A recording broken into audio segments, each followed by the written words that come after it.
This will demonstrate in Sirrus Mobile how to create a soil sampling, and in this example by a grid. So I've navigated down to a field level. I'm standing beside the field, let's say, and I'm going to go down here to the middle of the bottom screen and hit that plus or add button. I'm going to come up here to the top and hit wherever you have this, the soil sampling grid option. You can move this by placing your finger on that crosshair and moving that to get the best situation of how you want to lay your grids out on the field. Once you get that laid in there, then hit your set grid in the bottom right side of the screen. The default was 2.5 acres, but you can change that to any cell size that you would like. Now you have a navigation route option, and to do this I'm going to click and drag my finger to connect the dots, so to speak, on how I want this to end up. So we're going to play like the gate is over here in the northeast corner. You'll notice I dropped 2 by accident, the 2 orange, but it doesn't matter because I didn't include them in the routing scheme anyway.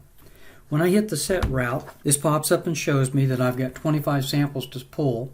Starts out with the number 1. I'm pulling a 20.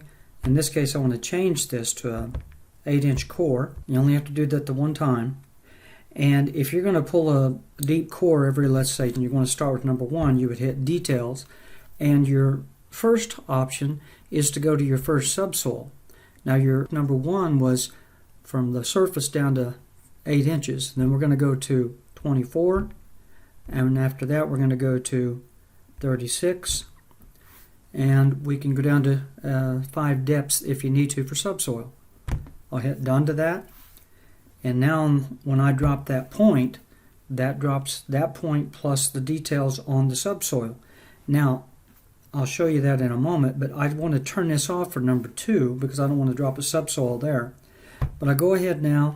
You'll notice I'm at 3 at 25, and I'm at 6 at 25. I'll go to 8, and I'll do another subsoil. Go to the details, make sure everything's set up right, and it is. Just showing that to you that you don't have to do it any more than that. Go now to your point number 9, turn off the subsoil option again. I get to point 16, and I'll do the same thing. I'll turn that on, drop that, turn that off for 17, and let's just get to 24, and I'll do my last one right there.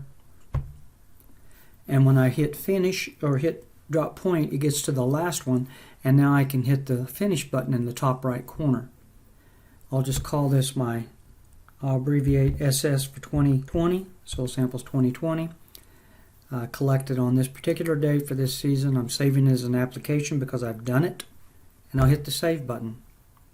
Once that's complete now, I'll come over here to the back button, and I can create the barcode to send to the lab that will accept these soil tests that you're going to see right now.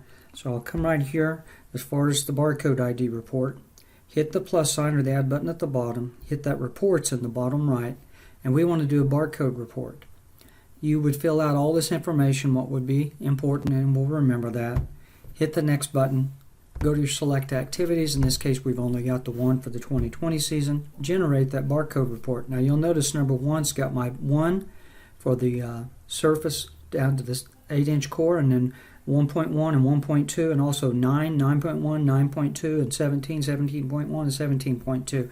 Those are the ones that I had set up for my subsoil test. And you get the barcode report. There's 2 pages here, so if I scroll that up a little bit, I get my last pages. And we got 25, 25.1, and 25.2. So I'll hit upload arrow up here in the top right, and I can either save that to my notes, or if I have my email set up, I can save that to email. But I want to print that off when I get back to the office or at some point in time, so that I can take that and print a copy of that off and put that in the box or the bag, go into the lab so that they can scan that as soon as they get that.